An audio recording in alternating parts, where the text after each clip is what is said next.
yo soy Juan Vázquez y el día de hoy les voy a hablar sobre la microbiología del periodonto y el tabaquismo en enfermedades periodontales. El término enfermedad periodontal alude a los procesos patológicos de tipo reversible, como es el caso de la gingivitis, y los que ocasionan pérdida de las estructuras del periodonto como el ligamento y hueso alveolar en caso de una periodontitis, siendo estos de carácter irreversible. El factor etiológico esencial de la biopelícula es la biopelícula dental. Cuando se desarrolla una gingivitis o una periodontitis, en realidad lo que se produce es un desequilibrio entre los microorganismos y los mecanismos de defensa del hospedero.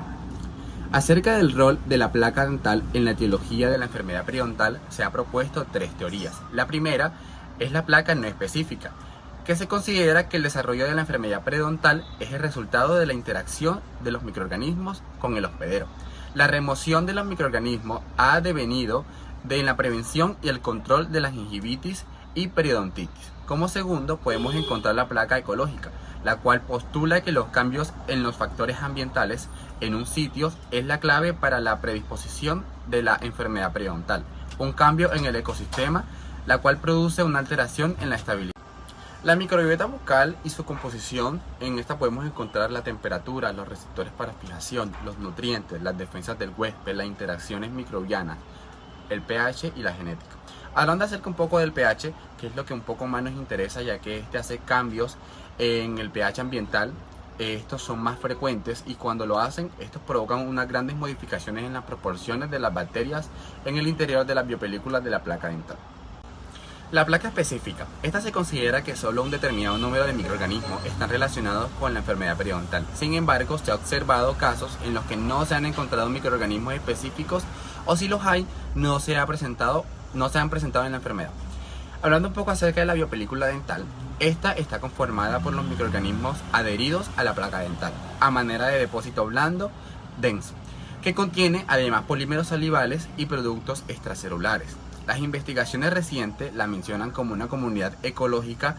Se le considera también como agentes de la caries dental y enfermedades periodontales, asociados a las formaciones supragingival y subgingival respectivamente. La placa puede calcificar formando el sarro o cálculo dental. Hablando acerca también un poco de la composición de la microflora, normalmente la microflora periodontal está compuesta de una compleja asociación de especies bacterianas. La mayoría de los estudios describen más de 300 especies bacterianas. El tabaquismo en enfermedades periodontales. Hablando un poco, el mecanismo de acción del tabaco a nivel del cuerpo humano se da tanto a nivel local como a nivel sistémico. A nivel local, que es lo que nos más interesa, que es la boca, es la puerta de entrada del humo del tabaco y por lo tanto es un irritante directo a las mucosas orales. Además, la nicotina tiene efectos directos sobre las encías. A nivel sistémico, el tabaco altera los mecanismos innatos y adaptados de defensa, además de interferir en múltiples procesos celulares. El consumo del tabaco se relaciona con una larga lista de enfermedades y alteraciones sistémicas, entre ellas diversas que afectan a la salud oral, siendo la más importante la enfermedad periodontal y el cáncer oral. Así, el tabaco en sus diferentes formas y usos es, junto con la ingestión de alcohol y ciertas deficiencias nutricionales de algunos micronutrientes, la principal causa del cáncer oral. Otras alteraciones que puede producir el consumo del tabaco son el retraso en la cicatrización de heridas en la boca, ya sean producidas de forma accidental o en caso de cirugía periodontal o extracciones dentarias, y el mal aliento, por el olor en sí del tabaco y por las leves variaciones de la microbiota bacteriana en la boca. En los mecanismos etiopatogénicos del tabaco, este es el impacto del tabaco sobre los mecanismos de defensa. Se producen principalmente a nivel de los neutrófilos y la activación de células inflamatorias, aumentando los niveles de proteína C reactiva, fibrógenos. Los neutrófilos son glóbulos blancos que pertenecen a la primera línea de defensa inmune del organismo y son esenciales para el manejo del inicio de cualquier infección que invade el cuerpo. Así, en el surco periodontal, los neutrófilos son claves para mantener a raya la continua agresión que supone el biofilm cuando éste se instala y madura. En este sentido, el tabaco afecta enormemente a la correcta funcionalidad de los neutrófilos al reducir la quimiotasis y alterar la migración y fagocitosis de estos. De hecho, en enfermedades periodontales agresivas se observa un gran problema similar con la funcionalidad alterada de los neutrófilos, aunque esta es de forma adquirida o genética. Una actividad fagocítica alterada puede conllevar a un déficit de eliminación de los patógenos de la cavidad oral. Y en conclusión, hablando acerca del tabaco y la enfermedad periodontal, es que el tabaco es el principal factor de riesgo ambiental y el segundo factor modificable más importante después del control de placa para el desarrollo de enfermedad periodontal. La característica típica de la enfermedad periodontal asociada al tabaco es la destrucción de los tejidos de soporte de los dientes, con los signos derivados de la pérdida del hueso, formación de bolsas periodontales y finalmente la pérdida dental. Mi nombre es Marilyn Barrios y yo les vengo a hacer un breve resumen de la historia clínica y la periodontitis. La historia clínica es el conjunto de documentos y testimonios de la relación entre el especialista en la salud y el paciente. Este es el único documento válido desde el punto de vista clínico y legal. En esta historia clínica se deben agregar los datos personales del paciente, el motivo de la consulta, la historia de la enfermedad actual, los antecedentes familiares, antecedentes médicos personales, el examen físico, el aspecto físico corporal, examen EstroLab, examen estomatológico intraoral, las alteraciones periodontales, las alteraciones endodónticas, el odontograma y la descripción de este, el pronóstico, el plan de tratamiento, y cabe concluir que la historia clínica es para lograr defenderse frente a una demanda por mala praxis. Es fundamental conocer las reglas vigentes para lograr tener el cuidado debido al paciente. La periodontitis es una enfermedad inflamatoria de larga duración mediada por el huésped y asociada a microbios que dan pérdida de unión y soporte de tejido periodontal. Su origen es la placa bacteriana. En este se encuentran bacterias predominantes como Bacteroides forcitus, Prevotella intermedia, Porphyromonas gingivalis y Actinobacillus. Los síntomas más comunes o características clínicas son la bolsa periodontal, que esta lo diferencia de la gingivitis, la pérdida ósea, la movilidad dental, que puede tener como tres etapas, por así decirlo. En la primera, el diente se moverá hacia vestíbulo lingual o vestíbulo palatino 1 milímetro. La segunda, igual que en la anterior, el diente se puede mover de vestíbulo lingual a vestíbulo palatino 2 milímetros. Y en la tercera sí se mueve hacia todos lados. Otro de los síntomas puede ser el tramo cruzal y la lesión de Furca, las recesiones o acúmulo de placa calcificada, el abanicamiento dental, donde los dientes anteriores superiores toman como una forma vestibularizada, la litosis y la inflamación de las encías. La periodontitis puede tener diferentes grados de severidad, tomando como parámetro la pérdida de nivel de incisión. Entonces, la leve sería grado A, donde el nivel de distorsión sería de 1 a 2 milímetros. Moderado, grado B, de 3 a 4 milímetros. Y severa ya sería un grado C, donde la pérdida de nivel de inserción sería más de 5 milímetros. Las etapas de la periodontitis se van a clasificar de acuerdo a su severidad, a su complejidad y a su extensión y distribución. De acuerdo a su severidad, tenemos que la pérdida de nivel de inserción en la primera etapa sería de 1 a 2 milímetros. En la segunda etapa sería de 3 a 4 milímetros. En la tercera etapa sería de 5 a 7 milímetros.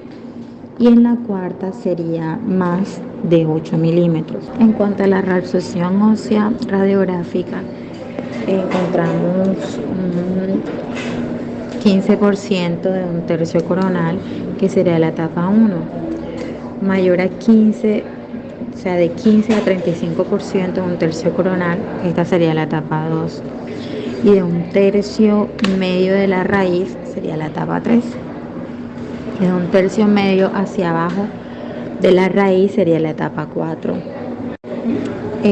Ya dependiendo de la complejidad, en la etapa 1 la bolsa mediría de 4 milímetros. En la etapa 2 la bolsa mide 5 milímetros. En la etapa 3 la bolsa mide de 6 milímetros a 7 milímetros. Y en la etapa 4, la bolsa ya mide mayor a 8 milímetros. Mi nombre es Melissa Gutiérrez y yo les voy a estar haciendo un recuento acerca de enfermedades y condiciones preimplantales, además de la periodontitis a causa de enfermedades sistémicas.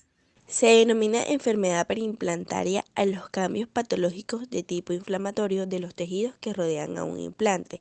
Dentro de los conceptos de enfermedad perimplantaria se describen dos entidades: mucositis perimplantaria y perimplantitis.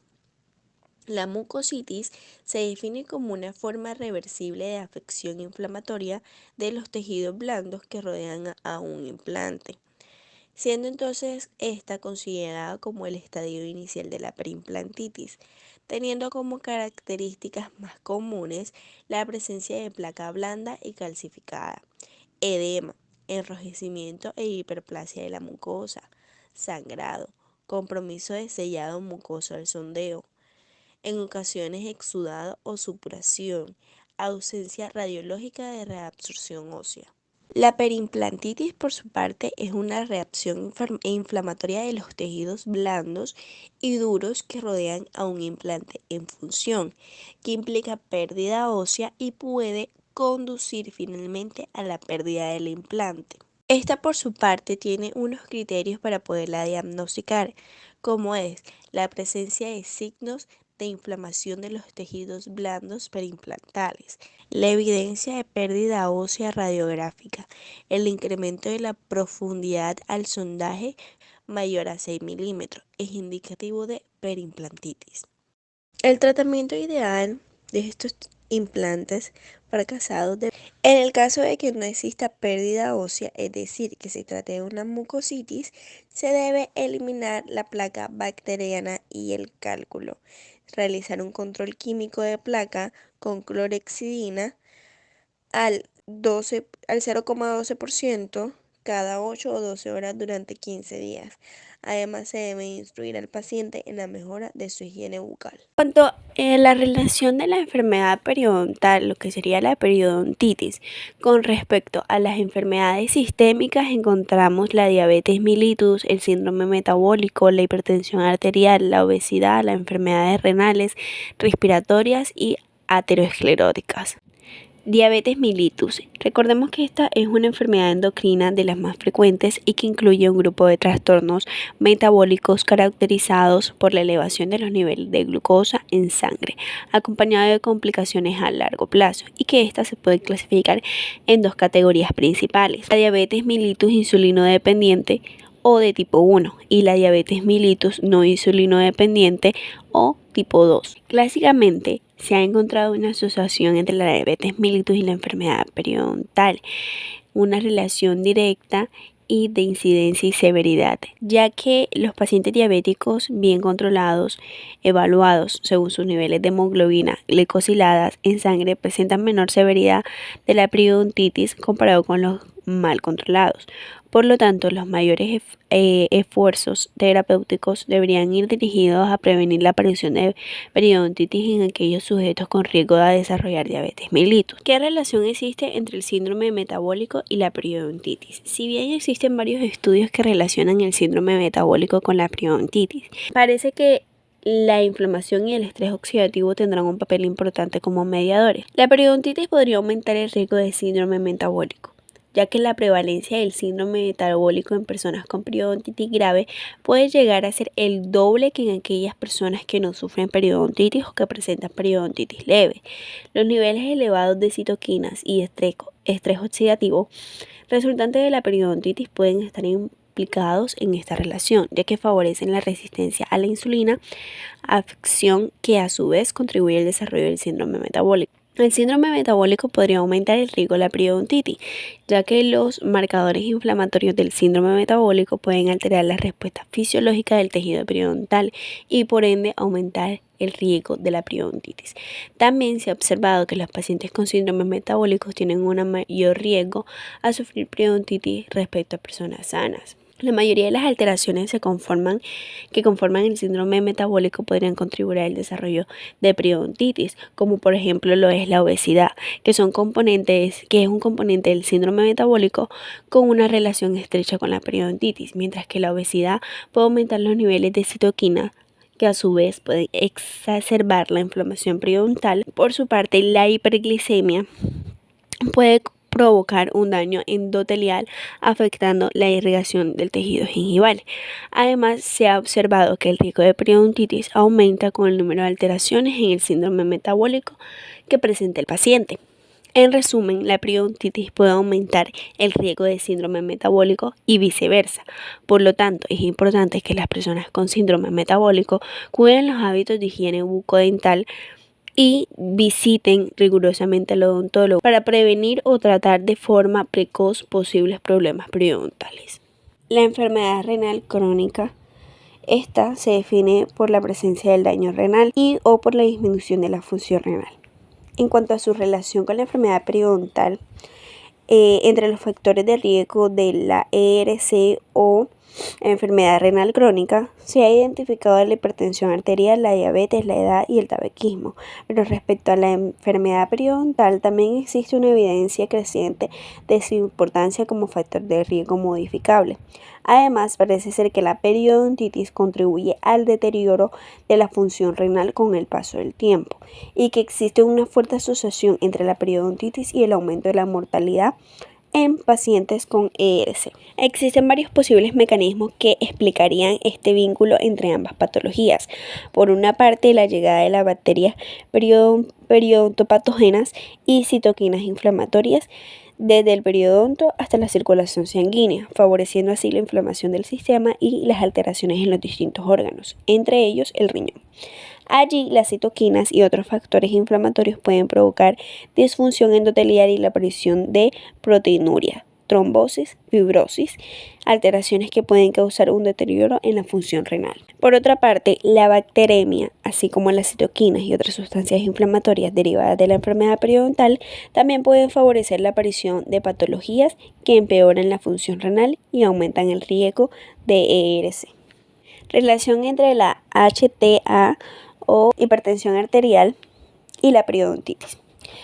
La reciente revisión sistémica y metaanalítica de la Sociedad Europea de Cardiología respalda esta asociación de la periodontitis y la HTA, dando a conocer que el diagnóstico de la periodontitis moderada, grave o grave se relacionó con mayor probabilidad de HTDA que los pacientes con una buena salud periodontal.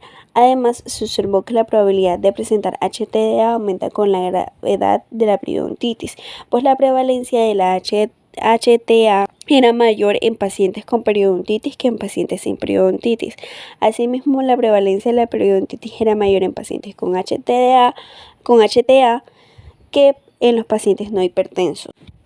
Diversas evidencias científicas han ligado la enfermedad periodontal al aumento del riesgo de padecer enfermedades respiratorias o de empeorar su diagnóstico. Entre las afecciones respiratorias más comunes destacan la neumonía, la bronquitis o la exacerbación de la enfermedad pulmonar obstructiva crónica. Tanto la neumonía como la bronquitis son enfermedades causadas por la inflamación de los órganos, que en personas con patologías respiratorias crónicas se asocian con una elevada morbilidad y mortalidad, por lo que se ha acusado a un aumento en la incidencia de la patología de la periodontitis, que va relacionado con la dificultad para respirar. La periodontitis es una enfermedad inflamatoria crónica que destruye los tejidos periodontales causados por bacterias gram negativas. Es por ello que aumentan los niveles de plasmáticos de mediadores de la inflamación sistémica y así se asocia a aterosclerosis y origina bacteremia. Además, se han identificado patógenos periodontales en placas de ateroma y endotelios de arterias coronarias.